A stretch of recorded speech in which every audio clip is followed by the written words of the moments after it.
Hello लोगोफोर बरायबाय बड जब info official YouTube चैनेलाव फिन खनसेबाव आसा खालामो बयबो मोजां दङ ग्रेड 4 नि आपडेटखौ मैया होबाय दानिया ग्रेड 3 लाना फैबाय नोंथांमोना गोबां कमेन्ट्स खालामदों ग्रेड 3 निखौबो नांगौ होननानै दा फाइनाली ग्रेड 3 नि आपडेट लाना फैदों जेराव एचएस पास डिग्री पास जानायफोरा एप्लाइ खालामनो हागोन ग्रेड 3 लेभेलाव एबा क्लास 3 लेभेलाव बेनिफ्राय क्लास 4 एबा ग्रेड 4 आव नोंथांमोना मिनिमाम 8 पासनिफ्रायनो अप टू 10 पाससिम एबा एचएस पाससिम नोंथांमोना अनलाइन एप्लाइ खालामनो हासिगोन आरो बे एप्लाइनि डेटआ लिंकआ एक्टिभ जागोन 11 एप्रिलनिफ्राय आरो लास्ट डेटआ 30 मेसिम थागोन ग्रेड 3 ग्रेड 4 मोननैबो पस्टआव अके दा लोगोफोर स्किल फीआ 14,000 निफ्राय 60,500 जायो ग्रेड 3 लेभेलाव बेनिफ्राय ग्रेड पे थाबावो 5,200 एबा 6,200 नोंथांमोना मोनगोन आसाम डट जिअ.बि.डट फैनाय लोगो लोगो बेयाव ग्रेड 3 निखौ दासिमबो आपल'ड खालामाखै अफिशियेल नटिफिकेशन बाट बेयाव क्लास 4 एबा ग्रेड 4 ओंखारग्रोबाय जेराव नोंथांमोना मैया मोनदों बेनिफ्राय गुबुन गुबुन चेनेलाव नोंथांमोना नुदों जानांगौ आरो खायसे खायसे चेनेलाव बुंलाबायदों एग्जाम जाया होननानै बाट बेयाव रोखा रोखा लिरनाय दंखायो एग्जाम जागोन बेनिफ्राय पार्सनेल इन्टारभिउ एबा स्किल टेस्ट नोंथांमोनखौ लानाय जागोन पोस्ट वाइसआव अके बेखौ नोंथांमोननो मैयानो क्लियार होखादों दा जोङो फार्स्टआव एग्जाम्पल महरै नोंथांमोननो फिन खनसेबाव आङो ग्रेड 4 खौ दिन्थिबावगोन खायसे कनफ्यूज जागासिनो दङ बे ग्रेड 4 आव नोंथांमोना मिनिमाम 8 पासनिफ्रायनो एप्लाइ खालामनो हागोन अप टू एचएस पाससिम अके 8 पासनिफ्रायनो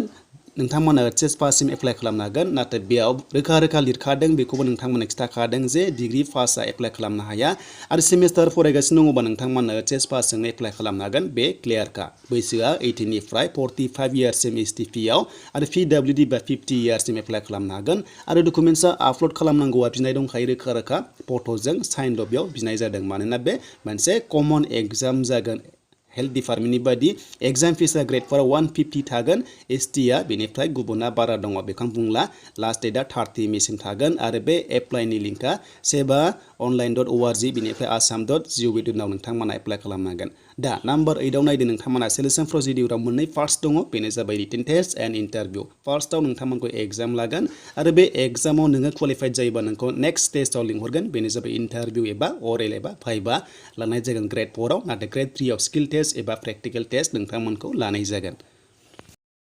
दा खायसे खायसे सानदों आरो नोंथांमोना गुबुन चेनेलाव नुदों जानांगौ डाइरेक्ट रिक्रुटमेन्ट मीन्स एग्जाम जाया होननानै बाट बेयाव वाक इन इन्टारभिउ नङा दै वाक इन इन्टारभिउआसो एग्जाम जाया डाइरेक्ट नोंथांमोनखौ लिंहरनानै फेस टू फेस इन्टारभिउ लानाय जायो बे डाइरेक्ट रिक्रुटमेन्टआ जाबाय मोनसे कमिसन दाबाय आसाम स्टेटआव बेनो जाबाय Assam direct recruitment selection board होननानै मोनसे दानाय जादों बिनि आन्डाराव मोनसे कमिसन दं नालाय बे कमिसना सिलेक्शन प्रसेस खालामसिगोन जेरै लाइक एसएससि बादि जोंहा माखासे एसएससि एपिएससि बादि थासिगोन बिनि आन्डारावनो गोबां पस्ट थागोन जेराव नोंथांमोना गुबुन गुबुन डिपार्टमेन्टआव साख्रिखौ मोननाय जागोन जेरै हमना ला एग्रिकालचार इरिगेसन सेरिकालचार बेयाव थागोन बेनिफ्राय इडुकेसन लेभेलावबो थागोन थ' नोंथांमोना मोननाय जागोन नाथाय बे हेल्थआव थानाय नंला थ' बेनो जाबाय मोनसे डाइरेक्ट रिक्रुटमेन्ट आं बेखौ नोंथांमोननो फिन कनसेप्टआव क्लियार खालामबाय बेनिफ्राय दानिया जोङो थांसै गोबाव खालामला ग्रेड 3 आव नायनोसै सोर एप्लाइ खालामनो हागोन नैबे ग्रेड 4 आव जायफ्रा डिग्री पास जाबाय एप्लाइ खालामनो हाया नाथाय मोनसे बाथ्रा जायफ्रा डिग्री पास जाबाय नोंथांमोना एमप्लयमेन्ट एक्सचेन्जआव जुदि एचएस पासल' दङबा एप्लाइ खालामनो हागोन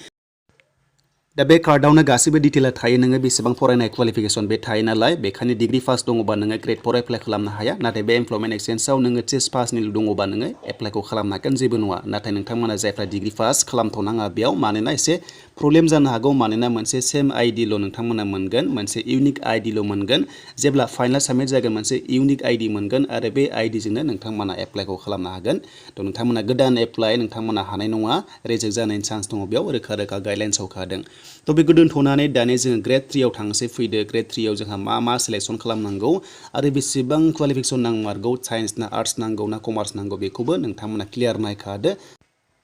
थ' दानिया जोङो फैबाय ग्रेड 3 आव बेयावबो सेम प्रसेस नोंथांमोननि एप्लाइआ लास्ट डेटआ 30 मेसिम थागोन बाट नैबे मोनसे सर्ट नटिस बेयाव दङ 13,141 भेकेन्सिस दङ ग्रेड 3 लेभेलाव दा बेयाव जोंहा पस्टआ ओरैबायदि रानदों माखासे केटेगरि रानदों 1 2 3 दङ दै दा फार्स्टआव मोनदों केटेगरि 1 आव एकाउन्टेन्ट थागोन केशियार थागोन जुनियर एसिस्टेन्ट थागोन एलडिए थागोन स्टेन'ग्राफार थागोन आरो गोबां रोखोमनि थाबावगोन एटसेट्रा होनाय दङ डेट मिन्स नोंथांमोना मोजां भेकेन्सि मोनबावगोन आरो बेयाव बिदों नोंथांमोना फार्स्टनि अपसनाव नाय degree pass with computer certificate minimum 6 months थ' नोंथांमोना थानांगोन होनना बुंदों आरो बेयाव भेकेन्सिया दङ 8331 आरो मोनसे गाहायाव मोनसे अपसन मोनबावदों bachelor degree that means any graduate apply खालामनो हानायनि अपसन फैगोन जायफ्रा कम्पिउटार सार्टिफिकेट गैया नोंथांमोनाबो पोस्ट लायै पोस्टआव एप्लाइ खालामनो हागोन जेबो गिनांगौ गैया बेयाव रोखा लिरनाय दंखायो जास्ट बेचेलर्स डिग्री होननाय लोगो जेबो बेयाव डिप्ल'मा नाङा पार्सेन्ट नाङा दा अफिसियेलि जेबो पार्सेन्ट नाङा बेयाव नोंथांमोनाथ' मिथिखागौ जे पार्सेन्ट बिनाय गैखायाबा नुखादों पार्सेन्ट जेबो नाङा दे बेखौ आं क्लियार खालामबावबाय दा केटेगरि 2 फैबाय जों दानिया फैबाय एचएस फार्स्ट लेभेलनियाव नोंथांमोना 3690 भेकेन्सिस मोनदों आरो बेयाव केटेगरि 2 आव फिल्ड एसिस्टेन्ट थागोन फिल्डमेन थागोन फरमेन थागोन सेक्सन एसिस्टेन्ट सयल कनजारभेसन फिल्ड एटेन्डेन्ट थागोन बेनिफ्राय आरो लोगोसे एग्रिकालचार एक्सटेनसन एसिस्टेन्ट नोंथांमोना एग्रिकालचार एप्लाइ खालामदोंमोन ना बे पस्टआ बेयाव इनक्लुड जाबाय नोंथांमोना बेयाव जायफ्रा एचएस पास खालामदोंमोन आर्ट्सनाबो एप्लाइ खालामनो हादोंमोन नाथाय जोंहा मोनसे रुरेल बेकग्राउन्ड नांदोंमोन ना बेखौबो नोंथांमोना होनांगौ जानो हागौ जेब्ला फुल अफिसियेल नटिफिकेसन फैयो अब्ला मिथिबावगोन नाथाय बेयाव नोंथांमोनाबो एचएस पास जानायफोरानो एप्लाइ खालामनो हागोन दै बेनिफ्राय गुबुन पस्टआव जेरै लेब टेकनिशियानफोरावहाय साइन्सनि नांगौ बेखौथ' नोंथांमोना मिथिखागौ माखासेयाव जाबाय जेरै हमना ला नोंथांमोना नुनो मोन्दों लेब एसिस्टेन्ट दङ सेक्सन एसिस्टेन्ट दङ बेनिफ्राय फट'ग्राफि दङ एसिस्टेन्ट बेफोराव साइन्सनि जानांगौनो एचएस पास जानानै नाथाय गुबुन पस्टआव अनलि एचएस पास जानो एप्लाइ खालामनो हागोन जेबो पार्सेन्ट नाङा बेनिफ्राय कम्पिउटार सार्टिफिकेटबो नाङा नोंथांमोना मिथिखागौ जे एग्रिकालचार एक्सटेनसन एसिस्टेन्टआवहाय जोंहा एचएस पास जानायफोरानो आर्ट्सनानो एप्लाइ खालामनो हादोंमोन नाथाय प्रेफारेन्सआ साइन्सना बारा दङमोन बेयावबो थिग बेबादि रोखोमनि थागोन बेनिफ्राय केटेगरि 3 आव फैबाय ड्राइभार पस्टआव HSLC पास जानाय एबा 10 पास जानायफोरानो बे ग्रेड 3 एबा ड्राइभार पस्टआव एप्लाइ खालामनो हागोन दा ड्राइभार होनाय लोगो ग्रेड 4 थानो बाद ग्रेड 3 आव गोलैयो नोंथांमोना नुनो मोन्दों 1120 भेकेन्सिस दङ दे बेयाव HSLC पास जानायफोरानो एप्लाइखौ खालामनो हागोन दा नायदो गासैबो क्लियार जाखाबाय नोंथांमोना कम्पिउटार सार्टिफिकेट गैयाबाबो एप्लाइ खालामनो हागोन ग्रेड 3 आव दा मेक्सिमाम थाया नालाय थ' एसे कनफिउज जायो बेयाव नाङा गुबुन पस्टआवल' नांगौ कम्पिउटार सार्टिफिकेटआ थ' नोंथांमोना बबेबा अपसनावहाय एप्लाइ खालामनो हागोन विदाउट कम्पिउटार सार्टिफिकेट थ' बे क्लियार जाबाय ग्रेड 3 लेभेलाव सेम प्रसेस नोंथांमोनाबो अनलाइन एप्लाइ खालामनांगोन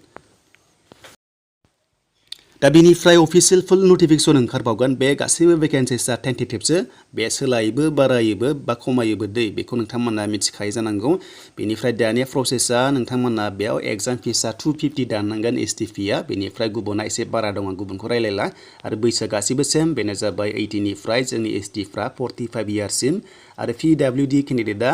50 इयार्ससिम नोंथांमोना पिडब्लिउडि जायफ्रा दङ जोबोर मोजां चान्स दङ मानोना रिजार्भेसना बारायबाय आसाम गभर्नमेन्टआव बे जाबाय 4% खालामना होबाय दा डकुमेन्ट्सआ नोंथांमोननि पासपर्ट साइज फट'ग्राफ गोदानखौ होदो रेसेन्टखौहाय बेनिफ्राय scan of the candidate signature नोंथांमोना सिगनेचारखौ होनांगोन बेयाव जेबो डकुमेन्ट बिनाय जायाखै दा 350 इउआरआव बेनिफ्राय एसटिपिआ 250 पे खालामनांगौ अनलाइन बेखौथ' मिथिखाबाय लास्ट डेट दा बेनो 30 मेसिम थागोन seva.online.org बेनिफ्राय assam.gov.in आव नोंथांमोनाहाय एप्लाइखौ खालामदो आरो आं एप्लाइ खालामनाय लिंकआ एक्टिभ जायोबा प्रसेसखौ लाना फैखागोन टेनसन लानांगौ गैया एप्लाइ प्रसेस नोंथांमोना लाबोखागोन नोंथांमोना जास्ट मबाइलाव नायनाय एप्लाइ खालामबानो जाबाय नाथाय मोनसे बाथ्रा मोनसेल' इउनिक आइडि मोनगोन नालाय बेखायनो सानै हयै जाहाथे मिस्टेक खालामा